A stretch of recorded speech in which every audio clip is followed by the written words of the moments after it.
Hola a todos y todas, bienvenidos a una nueva semana de trabajo. En esta semana nosotros vamos a ir revisando la resolución de la última guía de trabajo, la guía número 4, que corresponde a la semana del día lunes 29 de junio al viernes 3 de julio, ¿ya? Que vamos a comenzar, les sugiero que tengan su guía a mano para que puedan ir corroborando si su respuesta está correcta. Si no, aprovechen de corregir ahí mismo para que quede la evidencia del trabajo que ustedes han estado realizando, ¿ya? Así que vamos a comenzar. Si se acuerdan, esta guía trabajaba principalmente sobre la geografía política de América Latina, principalmente de Chile, la consolidación de su territorio y la manera en la cual se va a ir expandiendo en la frontera de nuestro país y también consolidando al interior de ellas la presencia tanto del Estado como de población. ¿Ya? Así que vamos a comenzar. Vamos a ir viendo pregunta a pregunta y respondiendo cada una de ellas de la forma idónea. Acuérdense que esto es solamente una pauta, por lo tanto, la respuesta de ustedes no tiene que ser 100% la misma. Consideren que la pauta es principalmente un punto de referencia que ustedes tienen que tener, mientras la idea central de cada respuesta sea similar a lo que está propuesto acá, pueden considerar que su trabajo está bien realizado. ¿Ya? Así que vamos a comenzar con la pregunta número uno, que habla sobre lo siguiente. Para consolidar la soberanía era necesario tener una delimitación precisa de la frontera debido a distintas problemáticas, ¿ya? La alternativa A nos habla, ¿cierto?, de que eran zonas muy ocupadas, efectivamente. Esto es totalmente incorrecto. En la época habían vastos territorios en los cuales no había presencia de población que pudiésemos considerar como chilena. En algunos casos incluso tampoco había población indígena. Una potente organización administrativa tampoco, el Estado estaba recién formándose, por lo tanto no existían instituciones consolidadas como las que nosotros conocemos el día de hoy. Y la alternativa C es la correcta porque nos habla de que las fronteras en este siglo, en el siglo XIX, eran imprecisas y se basaban en límites naturales. Por ejemplo, la frontera entre Chile y Argentina siempre se ha entendido que es la cordillera del Andes, pero en esta época estamos hablando de que era muy difícil establecer con precisión en qué parte de la cordillera comenzaba Chile o comenzaba Argentina. Pensemos en una época en la cual no existía sistema de posicionamiento satelital, ni coordenadas exactas y precisas como las del día de hoy. Por lo tanto, establecer las fronteras era un trabajo muy difícil debido a la geografía y también la tecnología de la época. ¿Ya? Así que la alternativa correcta es la C, porque habla sobre ese tema, de las imprecisas que eran y que se basaban principalmente en límites naturales, como puede ser una montaña, un río, por ejemplo. El principio de Iuti Posidetis establecía que al conseguir la independencia, cierto Chile y las principales potencias, las nacientes repúblicas de Latinoamérica, conservaban los límites más o menos similares a lo que era en la época colonial. Este principio, que es una palabra, una frase en latín, quiere decir que lo que tú tenías es lo que vas a poseer o tener más adelante. Y por eso toman como referencia las fronteras de la época colonial, ya que eran las únicas fronteras que se habían establecido. Y en base a esas líneas es que se van a ir forjando la forma definitiva de los países de Latinoamérica. Por ejemplo, en el caso de Chile, en esta época, a comienzo del siglo XIX, nuestro territorio efectivamente comenzaba en la ciudad de Copiapó aproximadamente y terminaba en la ciudad de Concepción. Por lo tanto, había una vasta zona del territorio que estaba despoblada, del río Biobío hacia el sur. Era territorio principalmente del pueblo mapuche. Y después estaba ya la ciudad de Valdivia como un punto de presencia de población que podríamos considerar chilena. Por lo tanto, el territorio no estaba consolidado, ¿ya? Así que gran parte de las fronteras que se van a establecer durante el siglo XIX responde a la conservación de las fronteras que se tenían durante la época colonial. A comienzos del siglo XIX, Chile solo controlaba efectivamente los territorios comprendidos entre la ciudad de Copiapó y Concepción, como les decía anteriormente. De ahí del río Biobío hacia el sur era una zona en la cual no había una presencia ni dominio permanente del Estado, y después había un pequeño punto que era la ciudad de Valdivia. Por lo tanto, efectivamente los territorios de Chile abarcaban una porción muy pequeña de lo que es el día de hoy nuestro país. Los principales obstáculos de la organización administrativa del territorio por parte del Estado chileno fueron, ¿cierto?, las complejas características geográficas. Hasta el día de hoy es difícil llegar a algunos lugares en Chile, sobre todo a los pueblos o ciudades que están en la cordillera o en la precordillera. Pese a la tecnología actual, es muy difícil construir algunos caminos.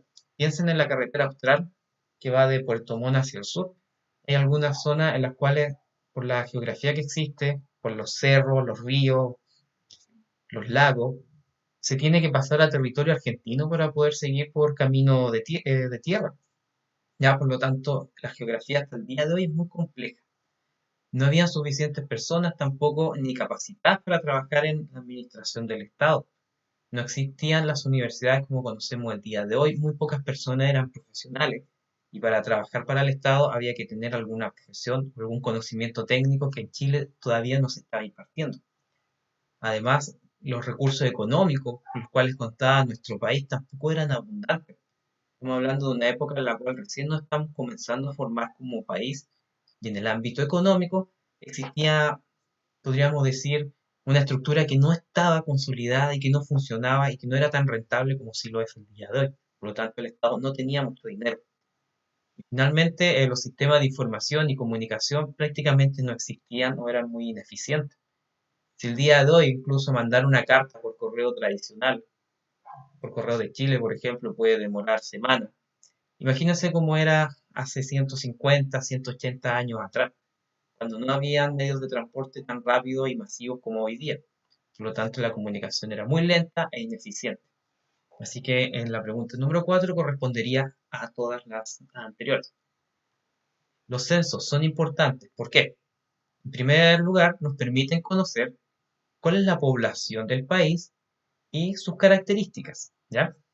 En segundo lugar, esta información la va a utilizar el Estado para tomar decisiones.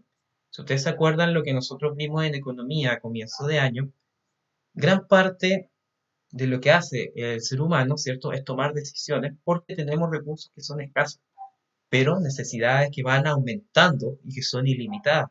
Por lo tanto, si yo como país, como Estado, necesito resolver los problemas de la ciudadanía, en primer lugar tengo que conocer a la ciudadanía e identificar cuáles son las áreas prioritarias donde se necesita inversión pública. Los censos nos permiten realizar eso. Permiten que el Estado conozca la característica de nosotros, de los habitantes del territorio, y de esa forma decidir dónde invertir el dinero para lograr mejorar nuestra condición de vida. Por ejemplo, si el censo en Laja arroja como resultado de que viven 3 o 4 familias en una casa, eso nos va a dar una clara señal de que lo que tiene que hacer el Estado en ese caso es invertir, ¿cierto?, en viviendas sociales, construir nuevas poblaciones en la comuna. ¿Ya? Por eso es importante la información que nos entregan los censos. Además, en esta época, como los recursos económicos del Estado eran más escasos que los del día de hoy, todo el dinero que se gastaba tenía que ser gastado con sabiduría. La mejor forma de hacer un gasto responsable es cuando yo estoy informado de las condiciones del entorno y del efecto que va a tener la inversión que yo voy a realizar. ¿Ya? Por eso es que era tan importante. Y por ejemplo, el día de hoy, con la situación actual que se está viviendo a raíz de la pandemia, el censo nos puede entregar la información de la forma en que está distribuida la población, dónde hay mayor hacinamiento, dónde hay más concentración de población, por qué, por ejemplo, la ciudad de Santiago principalmente y la región metropolitana es el epicentro de esta pandemia en Chile, y regiones como ciudades como Valdivia, por ejemplo, o la región de Los Ríos, donde está Valdivia, es una de las que ya va a empezar con un plan de desconfinamiento para intentar volver a una, entre comillas, normalidad. ¿Por qué Santiago todavía no puede? ¿Por qué todavía está en cuarentena? Eso es debido, ¿cierto?, a esta gran cantidad de personas que viven en un espacio muy reducido.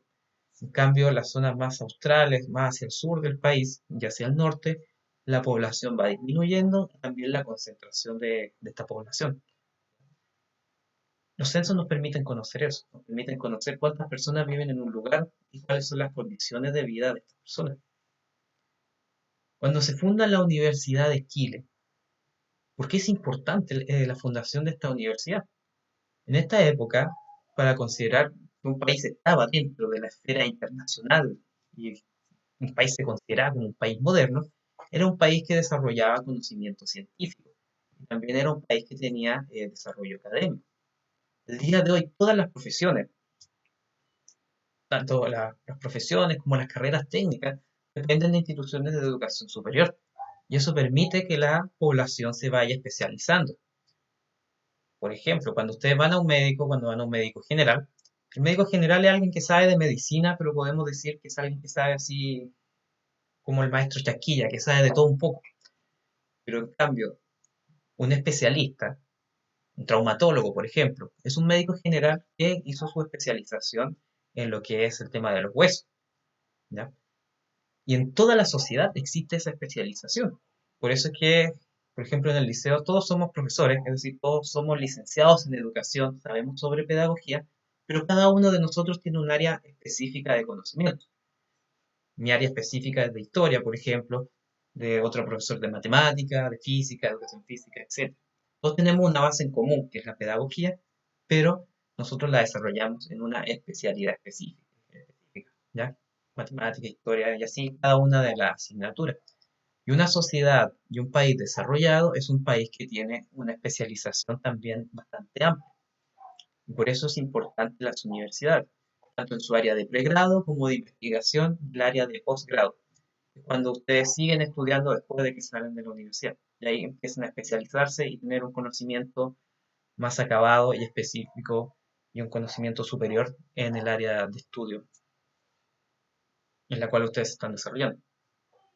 Y además también la Universidad de Chile va a permitir ir forjando una identidad en común para nosotros como chilenos, identificando las características que tenía la población, la geografía, la flora y la fauna a lo largo y ancho de nuestro país, ¿ya?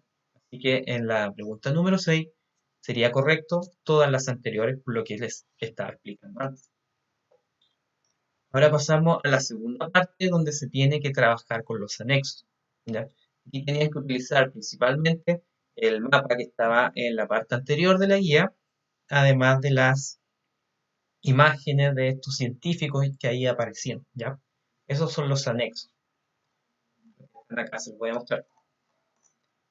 El anexo 4, ¿cierto? Anexo 3, el anexo 2, que es el mapa, y el anexo 1, que son estos científicos y exploradores, ¿ya? Esos son los anexos.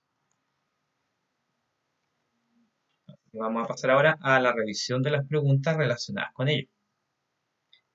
El primero tiene que ver con la explicación del Yuti Posideti, que es lo que nosotros estuvimos hablando al comienzo de este video, donde se hablaba de lo que les decía principalmente, se van a considerar las fronteras que los países ya tenían durante la época colonial para darle forma a las nuevas fronteras de los países. Se va a tomar lo que ya existía para establecer eh, los límites de estas nuevas repúblicas. La segunda habla de elaborar una hipótesis. Acuérdense que una hipótesis es una explicación, una posible explicación que ustedes dan a algún fenómeno o algún problema. Y aquí, en este caso, ustedes tienen que elaborar una hipótesis explicando por qué la zona de los lagos, la Patagonia y la Araucanía eran territorios que estaban menos poblados. La Araucanía, la zona de Temuco, ¿cierto? Al sur de la región del Biobío, la Patagonia ya en el extremo austral de nuestro país, y la zona de los lagos que corresponde a lo que es Puerto Montt principalmente y sus alrededores. Una respuesta correcta debería tener elementos como la consideración climática de la Patagonia, temperaturas muy bajas que hasta el día de hoy hacen que sea una zona extrema donde no viven muchas personas, las condiciones son adversas, la mayoría de las personas en Punta Arenas tienen calefacción en sus viviendas, porque de lo contrario, imagínense en esta fecha de invierno, la semana pasada en la ciudad de Puerto Natales, por ejemplo, llegaron a menos 11 grados de temperatura. Por lo tanto, hay que tener una casa muy bien construida, con buenos materiales, que sea aislante, con buena calefacción. Y eso al final de cuentas hace que la vida sea igual mucho más cara en esta zona. Y hace 180 años atrás, 150 años atrás, sin la tecnología actual, imagínense lo difícil que tiene que haber sido vivir ahí. Además por las características geográficas, lo que les comentaba antes. Hasta el día de hoy no existe una carretera en Chile que lleve, por ejemplo, desde Puerto Montt hasta Punta Arenas. Si yo quiero viajar por tierra, sí o sí, aproximadamente 2.000 kilómetros del camino los voy a tener que realizar por territorio argentino. La única forma rápida y expedita que hay para comunicarse entre, podríamos decir, la zona central, Puerto Montt, Santiago, Concepción, con Punta Arenas, es a través de vuelos. Por tierra estamos hablando de días de viaje, por mar también, y es muy caro viajar por barco. Por lo tanto, la única forma que hay para poder viajar es a través de los vuelos. Y estos también tienden a ser bastante caros. Por lo tanto, las características geográficas y climáticas hacen que sean zonas bastante despobladas. En la zona de la Araucanía estaba la presencia del pueblo mapuche, que hasta el día de hoy, si ustedes ven las noticias, leen el diario, escuchan la radio, por ejemplo, todavía existe un conflicto ahí latente.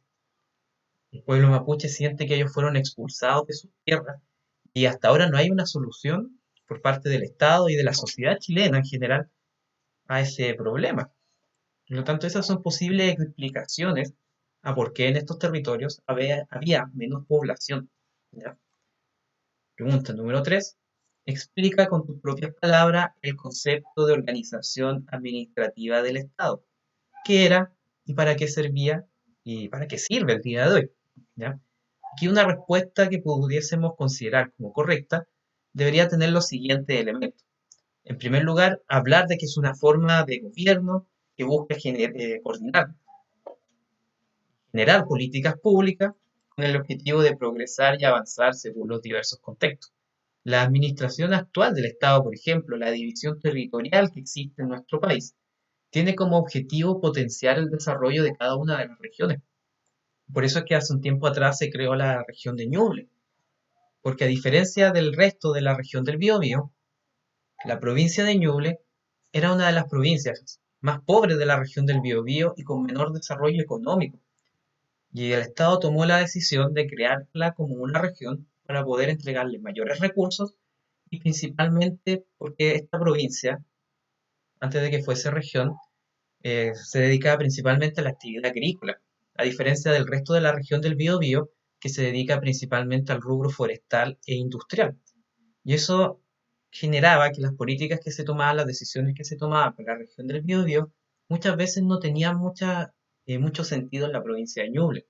Por eso se toma la decisión de crear la región de Ñuble con la finalidad de entregar mayores herramientas a esta zona para que pueda lograr un desarrollo económico y mejorar el bienestar de los ciudadanos que habitan en ese territorio. Hasta el día de hoy, la región de Ñuble es una de las regiones más pobres del país y esto es debido principalmente a que se dedican a la agricultura. La agricultura no es una actividad que sea muy rentable, como sí lo es la actividad industrial o la actividad forestal, por ejemplo. ¿Ya? Que ahí tiene mucha influencia la administración del Estado y la toma de decisiones en el ámbito político y público. En el siglo XIX, este proceso de administración era muy lento. El día de hoy, con toda la tecnología que hay, incluso piensen que ha costado mucho al gobierno lograr llegar con ayuda a las personas que realmente la necesitan. Y esto es debido a que en muchos casos las familias no actualizan su registro social de hogares, por ejemplo. El día de hoy existe toda la tecnología para poder hacer esto en un abrir y cerrar de ojos. Imagínense, como les he dicho antes, hace 150 o 100 años atrás. Era muy difícil tener conocimiento cierto de qué es lo que pasaba en cada rincón del país. ¿Ya? Y por eso es importante que el Estado logre llegar a todos los rincones de Chile. En una comuna, por ejemplo, se entiende que el alcalde es quien vela por el bienestar de los habitantes de ese territorio y también es la persona, junto con el consejo municipal y quienes trabajan también en la municipalidad, son quienes conocen de mejor manera la realidad de los habitantes de Laja, por ejemplo. ¿Ya? Y de esa forma se puede replicar al gobierno central y de esa manera tomar decisiones y ayudar a mejorar el bienestar de cada uno de nosotros. Acuérdense que el objetivo del Estado, desde esa época hasta el día de hoy, es el bien común, es el bienestar de todos nosotros. Por eso es fundamental tener un conocimiento de la población y sus características, para que de esa manera tomar decisiones que contribuyan a nuestro bienestar. ¿Cuál fue el aporte de la ciencia para la consolidación de nuestro Estado-Nación, para la consolidación de Chile como país independiente? En la época, a raíz de la influencia de la Ilustración, existía un espíritu científico. Esto significa que todo se buscaba analizar desde un punto de vista racional, lograr comprender la naturaleza a través del uso de la razón, a través de la exploración.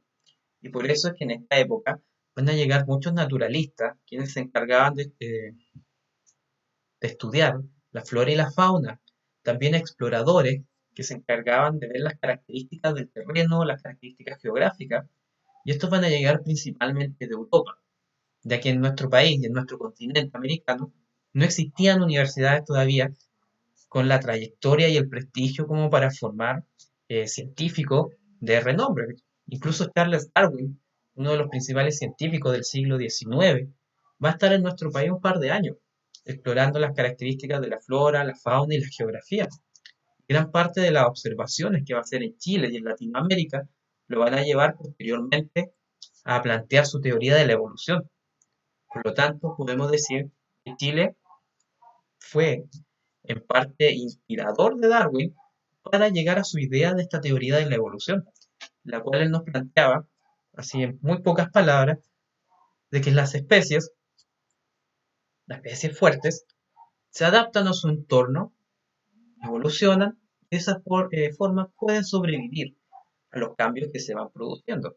Y una especie que no es capaz de transformarse, de cambiar, de adaptarse a su nuevo entorno, está destinada a desaparecer.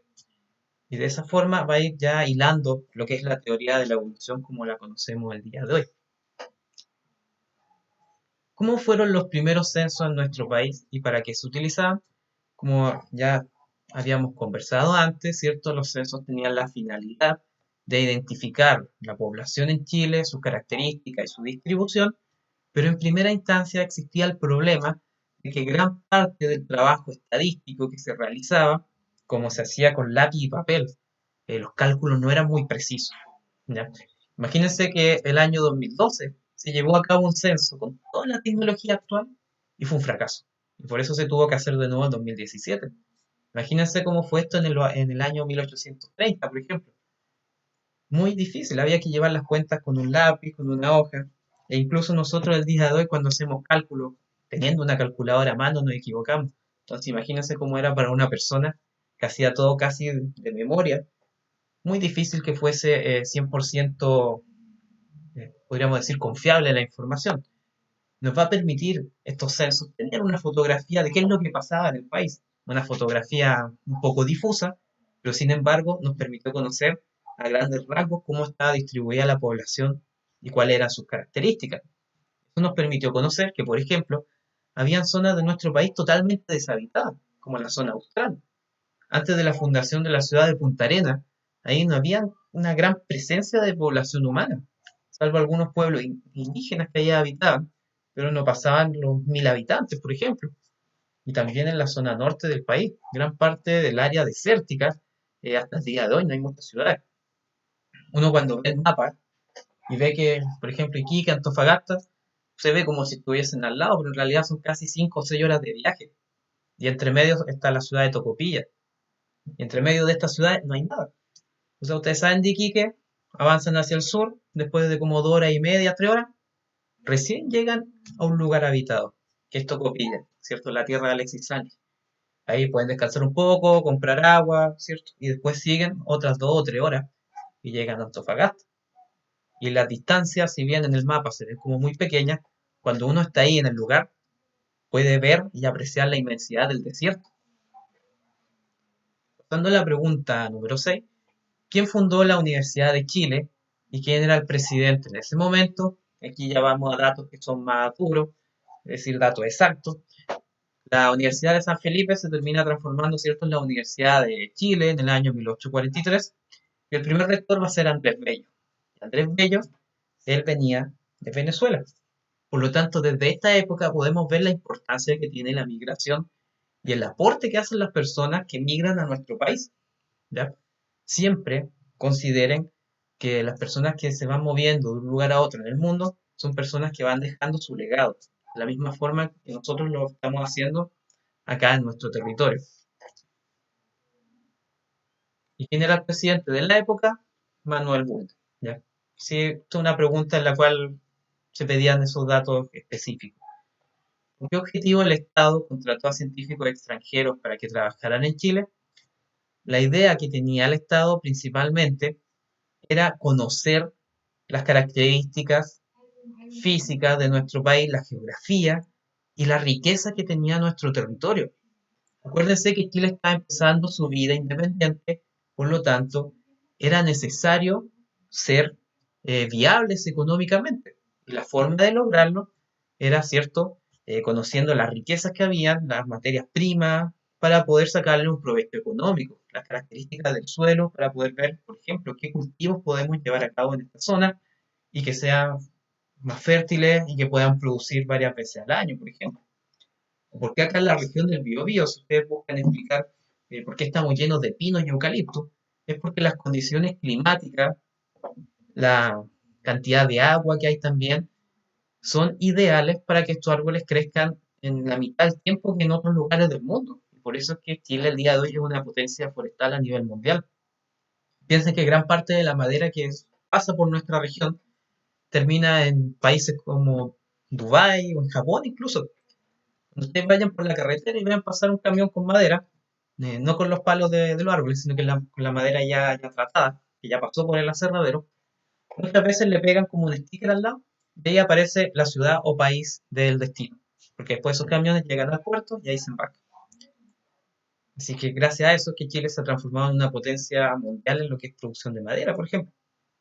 Así que esa era la finalidad de estos científicos, permitir conocer las riquezas de nuestro territorio y poder sacarle cierto provecho económico. Acá aparece un esquema, ¿cierto? Que ustedes tenían que elaborar. El que está acá es como una idea en general. Lo principal es que estén los 4 puntos que aparecen ahí como factores de la economía o de la expansión económica, que puede ser, ¿cierto? El desarrollo industrial, la llegada de agentes comerciales al paraíso, eso ya más específico, pero esto piensen que es principalmente un mapa conceptual de referencia. Lo principal que debería estar acá sobre la ocupación del sur de Chile podría ser cuál fue el rol que tuvo el Estado. El Estado se encargaba de ir a reclutar familias a Alemania, por ejemplo, velaban que fuesen familias trabajadoras, principalmente los traían a familias católicas, porque en esa época se pensaba que ellos eran los más trabajadores de los alemanes. Además, se les pedía que al llegar al país ellos instalaran algún tipo de industria o actividad económica. Y el Estado también les entregaba tierra, con la promesa, ¿cierto?, de que estas familias al llegar acá iban a instalar ahí alguna fábrica, se iban a dedicar a la ganadería, a la agricultura, etcétera. La finalidad era traer, ¿cierto?, gente que ocupara el territorio y también que pudiese sacar adelante una industria en estos territorios. De esta forma, puede ser rentable y se pueden solventar los gastos del Estado a largo plazo y también de las familias que llegan acá, ¿ya? Así que consideren que el mapa conceptual que está acá es principalmente una referencia, ¿ya? Así que mientras tenga elementos como el tema de la ocupación, de la migración y de la actividad económica o industrial, pueden considerar que su respuesta está bien. Si alguno de ustedes quisiera que les revise la guía, no hay ningún problema con que me la envíen. Ustedes tienen mi correo electrónico, yo se la voy a revisar y dentro de los próximos días le envío de vuelta las correcciones, ¿ya? Pero la idea es que ustedes puedan hacer las correcciones porque estamos trabajando en una modalidad que es más autónoma y es lo que está en boga últimamente en educación. Entregar mayor autonomía a los estudiantes y responsabilidad. Y hasta ahora podríamos decir que ustedes han demostrado que han estado trabajando de una manera muy correcta y responsable, así que en ese aspecto los quiero felicitar por el trabajo que han hecho hasta ahora. Cualquier duda o consulta que tengan, no olviden que se pueden contactar a través de correo electrónico, en el Classroom, por WhatsApp, están incluso a través de acá un comentario en YouTube.